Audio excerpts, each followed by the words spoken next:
Question है missing number का। यहाँ पर हमें पता लगाना है कि प्रश्न चिन्ह के स्थान पर कौन सी संख्या आएगी। तो आइए सबसे पहले हम यहाँ पर पैटर्न को समझते हैं। तो यहाँ पर आप ये देखिए कि जो पहला कॉलम है इसमें 4 संख्याएं हैं, 2 है, 1 है, 3 है, 36 है।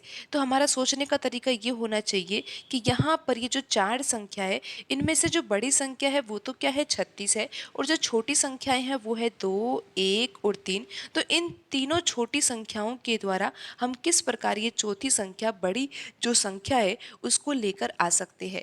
तो हमारा सोचने का तरीका तो यही होना चाहिए। तो किस प्रकार यहाँ पर ये जो 3 हमारे पास नंबर दिए हुए हैं इन तीनों नंबर्स की सहायता से ये चौथे नंबर को हम प्राप्त कर सकते हैं। एक तरीका तो ये हो सकता है कि हम यहाँ पर इन तीनों अंकों का गुणा कर देते हैं। इस प्रकार आप देखिए 2 गुणा 1 गुणा 3। तो यहाँ पर गुणनफल कितना आएगा? गुणनफल यहाँ पर आएगा 6। लेकिन अभी हमें लेकर क्या आना है? लेकर तो हमें 36 आना है। तो हमें क्या करना चाहिए? यहाँ पर जब 6 आ ही गया है तो अगर हम 6 का वर्ग करते हैं तो फिर तो यहाँ पर 36 आ ही जाएगा ना। तो इस तरह से यहाँ पर इन तीनों संख्याओं के द्वारा हम 36 को लेकर आ सकते हैं। लेकिन अभी हम इस पैटर्न को सही नहीं मान सकते हैं, हमें पैटर्न की जांच करनी होगी। और जांच के लिए हमारे पास यहाँ पर तीसरे कॉलम में लिखी हुई सभी संख्याएं हैं, इनमें हमें यही पैटर्न लगाना होगा। हमने क्या किया था आपको पता है? हमने यहाँ पर ये किया था, यहाँ पर हमारे पास ये 3 नंबर है, इन तीनों नंबर्स की सहायता से यहाँ पर जो ये चौथा नंबर है इन बाकी संख्याओं से बड़ा बड़ा नंबर है ये, इस बड़े नंबर को लाने के लिए ये इन 3 छोटी संख्याओं की हमें सहायता लेनी होगी। किस तरह से? यहाँ पर 91 आएगा। पैटर्न तो हम यही लगाएंगे क्योंकि पैटर्न की हम जांच कर रहे हैं। तो हमने क्या पैटर्न लगाया था आपको पता है कि जो तीनों नंबर्स थे उनका गुणा किया था। तो यहाँ पर 3 नंबर्स कौन कौन से हैं? 0 है, 4 है, 3 है। अगर हम इन तीनों नंबर्स का गुणा करेंगे तो फिर ये कितना आ जाएगा? यहाँ पर 0 आएगा, और फिर 0 का वर्ग किया जाएगा। तो जैसे कि यहाँ पर गुणनफल 6 आया था और 6 का वर्ग किया तो यहाँ पर 36 आया था ना। तो उसी प्रकार गुणनफल तो यहाँ पर 0 आ गया है, और 0 का वर्ग तो 0 ही होगा। और यहाँ पर तो हमें क्या लेकर आना था? 91 लेकर आना था। तो इस तरीके से यहाँ पर 91 नहीं आ सकता है, हमें किसी दूसरे तरीके से इस प्रश्न को हल करना होगा। तो यहाँ पर हमें ये पता है कि ये 3 नंबर हमारे पास है, इन तीनों नंबर्स की सहायता से हमें यहाँ पर 36 को लेकर आना है। तो क्या कोई और तरीका भी हो सकता है?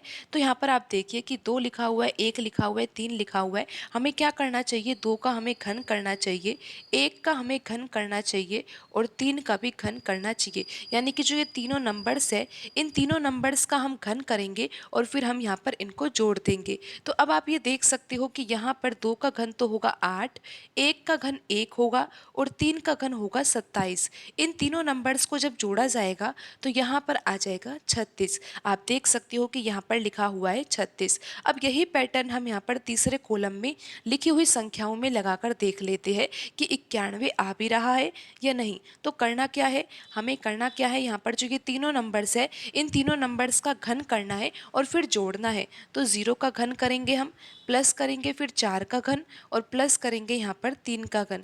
0 का घन तो 0 ही होगा, 4 का घन कितना होगा? 64 होगा, और 3 का घन कितना होगा? 27 होगा। जब हम इन तीनों नंबर्स को जोड़ेंगे तो क्या 91 आ सकता है?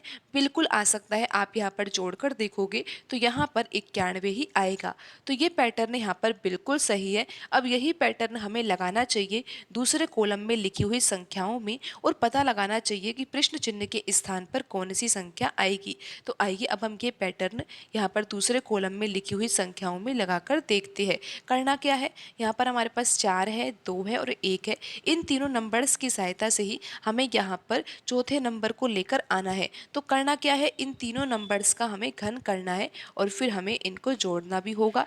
तो यहाँ पर अब आप देखिए कि हमें यहाँ पर क्या करना है? घन करना है। तो इस तरह से हम यहाँ पर घन कर लेते हैं। और आपको पता है कि 4 का घन तो कितना होता है? 64 होता है। 2 का घन कितना होता है? 8 होता है। 1 का घन कितना होता है? 1 होता है। अब हम इनको जोड़ लेते हैं। 64 प्लस 8 कितना होता है? 72 होता है, और 72 में 1 जोड़ा जाता है तो 73 आता है। यानी कि जो आंसर आएगा यहाँ पर प्रश्न चिन्ह के स्थान पर कौन सी संख्या आएगी? 73 आएगी। अब हम देखते हैं कि ये आंसर सही भी है या नहीं। आप देख सकते हो कि यहाँ पर ऑप्शन बी में लिखी हुई संख्या 73 है, तो यही सही आंसर होगा।